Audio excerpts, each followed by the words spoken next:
जाएगी। लगातार दूसरे दिन स्क्रीनिंग कमेटी की बैठक होगी। बैठक के लिए नेता प्रतिपक्ष भूपेंद्र हुड्डा पहुंचे हैं। कांग्रेस प्रदेश अध्यक्ष उदय भान भी बैठक के लिए पहुंचे हैं। कांग्रेस प्रदेश प्रभारी दीपक बाबरिया भी बैठक के लिए पहुंचे हैं। बैठक के पहले दिन 20 से ज्यादा सीटों पर सहमति बनी। करीब 4 दिन तक ये स्क्रीनिंग कमेटी की जो बैठक है वो चलने वाली है। तो बड़ी जानकारी आपको दे रही है। थोड़ी ही देर में जो कांग्रेस की स्क्रीनिंग कमेटी की बैठक है वो शुरू हो जाएगी। पहले दिन की अगर बात करें तो 20 से ज्यादा सीटों पर सहमति बनी है। 4 दिन तक ये बैठक जो है चलने वाली है और आपको बता दें कि थोड़ी ही देर में ये बैठक शुरू हो जाएगी। तो लगातार दूसरे दिन भी स्क्रीनिंग कमेटी की बैठक आज होगी। थोड़ी देर में ही शुरू हो जाएगी स्क्रीनिंग कमेटी की बैठक। बैठक के लिए नेताओं के पहुंचने का सिलसिला शुरू हो गया है। आपको बता दें कि नेता प्रतिपक्ष भूपेंद्र हुड्डा इस बैठक के लिए पहुंच गए हैं। कांग्रेस प्रदेश अध्यक्ष उदय भान भी इस बैठक के लिए पहुंचे हैं। कांग्रेस प्रदेश प्रभारी दीपक बाबरिया भी बैठक के लिए पहुंच गए हैं। बैठक के पहले दिन 20 से ज्यादा सीटों पर सहमति बनी। करीब 4 दिन तक स्क्रीनिंग कमेटी की बैठक जो है चलने वाली है। कांग्रेस भी देखिए लगातार मंथन कर रही है प्रत्याशियों को लेकर, किस तरीके से प्रत्याशियों का चुनाव किया जाए। रिपोर्ट कार्ड देखिए विधायकों का और भी अन्य लोगों का, जो सिटिंग एमएलएज हैं, बाकी और भी अन्य चेहरे जिनको कांग्रेस इस बार टिकट के दावेदार समझ रही है, उन पर देखिए गहन मंथन किया जा रहा है। लगातार कांग्रेस की तरफ से भी देखिए आज स्क्रीनिंग कमेटी का दूसरा दिन है और ये बैठक थोड़ी देर में शुरू होने जा रही है, शुरू हो जाएगी। ये अपडेट आपको दे रहे हैं। करीब तमाम जो नेता हैं वो इस बैठक में पहुंचने शुरू हो गए हैं। बात की जाए, उदय भान भी देखिए इस बैठक में पहुंचे हैं। कांग्रेस प्रदेश प्रभारी दीपक बाबरिया भी इस बैठक के लिए पहुंचे हैं। बैठक के पहले दिन 20 से ज्यादा सीटों पर सहमति बनी और आज भी इस बैठक के दौरान देखने वाली बात होगी कितनी सीटों पर कांग्रेस के लिए सहमति बनती हुई नजर आती है। लेकिन देखिए लगातार गुटबाजी जो है कांग्रेस में भी देखी जा रही है। एक तरफ दीपक बाबरिया का भी बयान सामने आया। उन्होंने कहा कि लोकसभा जो सांसद हैं और राज्यसभा सांसद जो हैं उनको इस बार टिकट नहीं दी जाएगी, लेकिन अगर हाईकमान ये फैसला करता है तो शायद वो चुनाव लड़ सकते हैं। ऐसे में देखिए कुमारी शैलजा का भी पलटवार सामने आया। तो कहीं ना कहीं कांग्रेस में एक बार फिर से गुटबाजी देखी जा रही है और इसका खामियाजा कहीं ना कहीं कांग्रेस को फिर से एक बार भुगतना पड़ सकता है। हालांकि अगर प्रत्याशियों की बात की जाए, उम्मीदवारों की बात की जाए तो देखिए चिंतन और जो गहन मंथन है कांग्रेस करती हुई नजर आ रही है।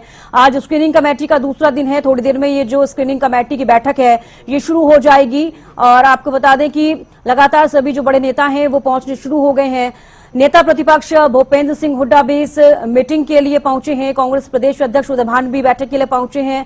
कांग्रेस प्रदेश प्रभारी दीपक बाबरिया भी इस बैठक के लिए पहुंचे हैं और भी जो तमाम नेता हैं वो भी इस बैठक के लिए पहुंचने शुरू हो गए हैं। तो कहीं ना कहीं एक बार फिर से जो गहन मंथन चिंतन जो कांग्रेस कर रही है अपने उम्मीदवारों, अपने प्रत्याशियों को जो पैनल तैयार उनकी तरफ से किया जा रहा है उसको लेकर मंथन लगातार जारी है। कल स्क्रीनिंग कमेटी का पहला दिन था, कई घंटों तक ये बैठक चली है। आज देखिए कांग्रेस की स्क्रीनिंग कमेटी की जो बैठक है उसका दूसरा दिन है। थोड़ी ही देर में ये बैठक शुरू हो जाएगी। लगातार अपडेट हम आपको दे रहे हैं। तो देखिए बड़ा अपडेट इसी बीच आ रहा है कि ये जो बैठक है स्क्रीनिंग कमेटी की वो शुरू हो गई है। इस वक्त की बड़ी जानकारी आपको दे रहे हैं। कांग्रेस स्क्रीनिंग कमेटी की बैठक शुरू हो गई है। तमाम नेता इस बैठक में पहुंचे थे, जानकारी हम आपको दे रहे थे। ये बैठक जो है अब शुरू हो गई है। इस वक्त की बड़ी जानकारी, कांग्रेस स्क्रीनिंग कमेटी की बैठक शुरू हो गई है। अब देखिए आज भी कई सीटों पर मंथन किया जाएगा। कांग्रेस की तरफ से पैनल जो है जो प्रत्याशियों का तैयार किया जा रहा है, चिंतन मंथन जो है लगातार किया जा रहा है। हर चीज को सोचते समझते हुए सिटिंग विधायक की बात की जाए, अन्य जो नए चेहरे कांग्रेस इस बार शामिल करना चाह रही होगी, सबका रिपोर्ट कार्ड एक तरीके से तैयार किया गया है, सर्वे किया गया है और देखिए कई ऐसे आधार हैं, कई स्तरों पर इस बार उम्मीदवारों को उतारा जाएगा। तो ये जो मंथन लगातार कांग्रेस की तरफ से किया जा रहा है उसका आज दूसरा दिन है, क्योंकि देखिए स्क्रीनिंग कमेटी की जो बैठक है वो शुरू हो गई है। ये बड़ा अपडेट आपको दे रहे हैं। अब फिर से स्क्रीनिंग कमेटी की बैठक में उम्मीदवारों को लेकर जिन लोगों का नाम सबसे आगे रहेगा और जिन लोगों ने अपने हल्के में जिस तरीके से काम किए हैं और साथ ही जनता के ऊपर जिन प्रत्याशियों का, जिन नेताओं का सबसे ज्यादा प्रभाव रहा है, कहीं ना कहीं उनको तवज्जो भी दी जा रही है। और इस बार कांग्रेस की जो स्क्रीनिंग कमेटी की बैठक चल रही है, तो चलिए इसी बीच विशेष संवाददाता रवि कालीनमन हमारे साथ फोन लाइन पर जुड़ चुके हैं। और रवि देखिए अपडेट मिल रहा है कि कांग्रेस की जो स्क्रीनिंग कमेटी की बैठक है वो शुरू हो गई है। और बिल्कुल देखिए कांग्रेस की स्क्रीनिंग कमेटी की बैठक शुरू हो गई है। तमाम जो स्क्रीनिंग कमेटी के मेंबर्स हैं वो पहुंच चुके हैं। अजय माकन की अध्यक्षता में ये बैठक हो रही है। बैठक में विचार किया जाएगा, मंथन किया जाएगा, किन किन नेताओं को जो है वो टिकट दी जाए, किस प्रकार से टिकट दी जाए, जी। तमाम चीजों को लेकर बैठक में मंथन किया जाएगा। कल की अगर बात की जाए तो 2 चरणों में ये बैठक हुई थी। करीब 2.5 दर्जन के आसपास सीटों पर कल सहमति बनी है, चर्चा हुई है। उसके बाद आज दोबारा से ये बैठक शुरू हुई। 3 दिन तक ये बैठक जो है वो चलने वाली है और कहीं ना कहीं कई फैक्टर्स हैं, कई फैक्टर्स को देखते हुए कहीं ना कहीं मीटिंग्स में जो डिसीजन लिए जा रहे हैं, 2 बार से ज्यादा चुनाव हार चुके नेताओं को भी टिकट काटा जा सकता है, इस प्रकार की बातचीत जो है दीपक बावरिया जो प्रभारी हैं वो कहते हुए नजर आई। इसके साथ साथ बात की जाए तो जो सांसद हैं उनको टिकट नहीं दिया जाएगा, वो चुनाव में प्रचार करते हुए नजर आएंगे, ये बात उनकी तरफ से कल कही गई थी। इसके साथ साथ अनेक ऐसे फैक्टर्स हैं जो बागी उम्मीदवार हैं, जो कहीं ना कहीं जिन पर इमेज में जो डेंट है उनका टिकट काटा जा सकता है। मौजूदा विधायक जिनकी परफॉर्मेंस अच्छी नहीं है, जिनकी खिलाफत है, उनका टिकट काटा जा सकता है। इसके साथ साथ जो है उन चेहरों को मौका दिया जाएगा जिनकी विनेबिलिटी रेट अच्छी है, यानी जो इंटरनल सर्वे कांग्रेस की तरफ से कराया गया है उन पर कहीं ना कहीं फोकस रहने वाला है, उनको टिकट देने की प्राथमिकता ज्यादा रहने वाली है। रवि, बिल्कुल जिस तरीके से आपने भी जिक्र किया है कि जो मौजूदा सांसद हैं उनको टिकट नहीं दी जाएगी, दीपक बावरिया ने ये क्लियर कर दिया है, लेकिन उसको भी लेकर देखिए बयानबाजी हो रही है। कुमारी शैलजा की अगर बात की जाए तो वो कहती हुई नजर आई कि लोकसभा चुनाव उन्होंने लड़ा हाईकमान के फैसले पर, जब हाईकमान ने कहा इस बार भी वो विधानसभा चुनाव लड़ने में काफी इंटरेस्ट नजर आ रहा है उनकी तरफ से, लगातार वो कहती हुई नजर आ रही है। बिल्कुल, देखिए चाहे कुमारी शैलजा की बात करें, रणदीप सुरजेवाला की बात करें, ये दोनों ही नेता अपनी इच्छा जता चुके हैं विधानसभा चुनाव लड़ने को लेकर। जब 1-to-1 मुलाकात जिमागंज से तमाम नेताओं की हो रही थी तो उस दौरान भी इन्होंने अपनी इच्छा जो है वो जाहिर की थी। हालांकि प्रभारी बिल्कुल अलग इनसे बात कहते हुए नजर आ रहे हैं कि जो सांसद हैं, चाहे लोकसभा सांसद चाहे राज्यसभा सांसद, उनको कहीं ना कहीं चुनाव में नहीं उतारा जाएगा, उनसे सिर्फ प्रचार कराया जाएगा। ज्यादा से ज्यादा सीटों पर तमाम जो सांसद है वो प्रचार करते हुए नजर आएंगे।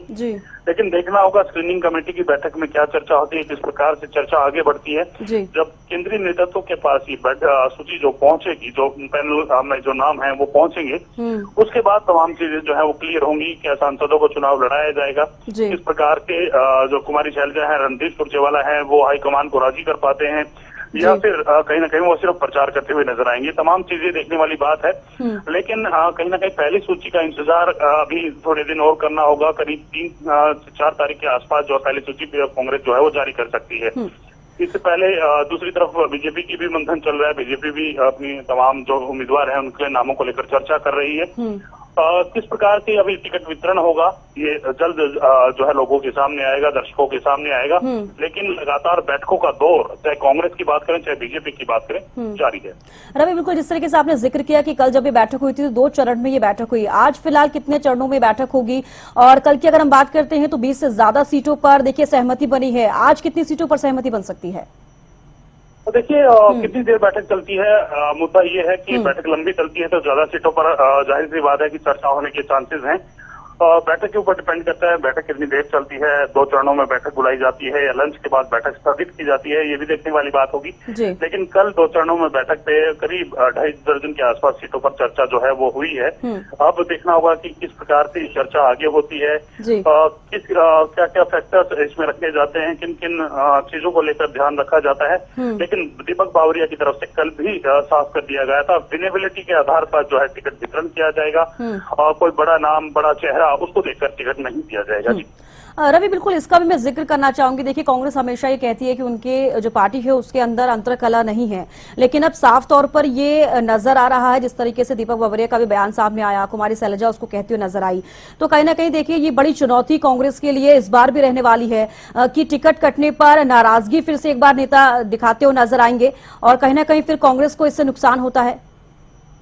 तो बिल्कुल देखिए कहीं ना कहीं कोटा सिस्टम कांग्रेस में लगातार चलता रहा है। जब पिछले चुनावों की बात की जाए तो कोटे के आधार पर टिकट बांटी गई है। तमाम जो सीनियर लीडर्स हैं उनका कोटा फिक्स कर दिया गया था कि किस लीडर को कितनी टिकटें दी जाएंगी, उस कोटे के आधार पर तमाम जो टिकट वितरण है वो पिछली बार किया गया था। इस बार जो है कांग्रेस कहीं ना कहीं विनेबिलिटी के आधार पर, विनेबिलिटी रेट के आधार पर जो है टिकट वितरण करना चाहती है।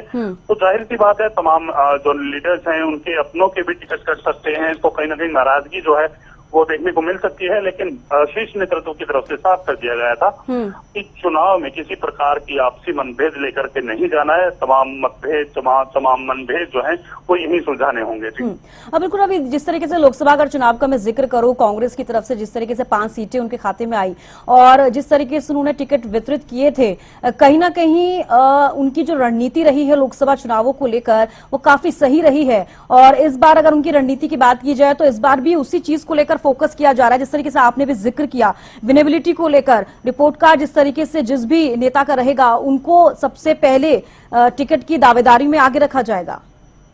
बिल्कुल, देखिए लोकसभा चुनाव में कांग्रेस की तरफ से एक शानदार कमबैक किया गया था। एक भी सीट जो है 2019 में जीत नहीं पाए थे, लेकिन 2024 लोकसभा की बात करते करते 5 सीटें कांग्रेस की तरफ से जीत ली गई। एक बेहतर वोट परसेंटेज जो है वो कांग्रेस को मिला। और हरियाणा के लिहाज से बात की जाए, हरियाणा की बात की जाए तो पूरे देश में हरियाणा में सबसे ज्यादा कमबैक करने वाला जो कांग्रेस है वो हरियाणा प्रदेश में कांग्रेस की तरफ से किया गया था। तो ऐसे में कहीं ना कहीं कांग्रेस को उम्मीदें इस बार ज्यादा है। माहौल जो है वो कांग्रेस के पक्ष में नजर आ रहा है। इस प्रकार की तमाम चीजें जो है वो कांग्रेस के लीडर्स कहते हुए नजर आ रहे हैं। टिकट जो चाहवान है, यानी कि जो टिकट चाहने वाले जो लोग हैं, नेता हैं, उनका आंकड़ा भी करीब 2,500 के पार चला गया था। तो ऐसे में कहीं ना कहीं टिकट जो स्क्रीनिंग कमेटी की बैठक हुई है, उससे पहले जो बैठकें हुई हैं, 1-to-1 मुलाकातें हुई हैं, उनमें से घटा करके करीब 700 उम्मीदवार जो हैं ऐसे बचे हैं जो अभी तक लिस्ट में हैं। अब जो ये बैठकें हो रही, स्क्रीनिंग कमेटी की बैठकें, इनमें से भी नाम हटा करके उन लोगों का नाम जो है वो रखा जाएगा जो नंबर 1, 2 और 3 हैं। यानी कि 3 लोगों का मैक्सिमम जो नाम है वो शीर्ष नेतृत्व के पास भेजा जा सकता है।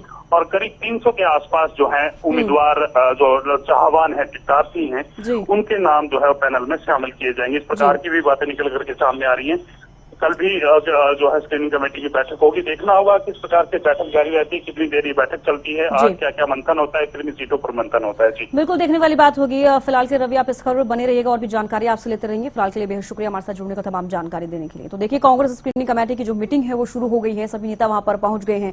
अजय माकन की अध्यक्षता में ये जो मीटिंग है वो की जा रही है और सभी नेता वहां पर पहुंचे हैं। कांग्रेस स्क्रीनिंग कमेटी की मीटिंग जो है जारी हो गई है। ये बड़ी जानकारी, लगातार दूसरे दिन स्क्रीनिंग कमेटी की बैठक शुरू हो गई है। ये बड़ा अपडेट आपको दे रहे हैं। बैठक में नेता प्रतिपक्ष भूपेंद्र हुड्डा शामिल हैं। कांग्रेस प्रदेश अध्यक्ष उदय भान भी इस बैठक में मौजूद हैं। इस वक्त की बड़ी जानकारी, कांग्रेस प्रदेश प्रभारी दीपक बाबरिया भी बैठक में शामिल हैं। कांग्रेस की जो स्क्रीनिंग कमेटी की बैठक है वो शुरू हो गई है और लगातार दूसरे दिन स्क्रीनिंग कमेटी की बैठक हो रही है।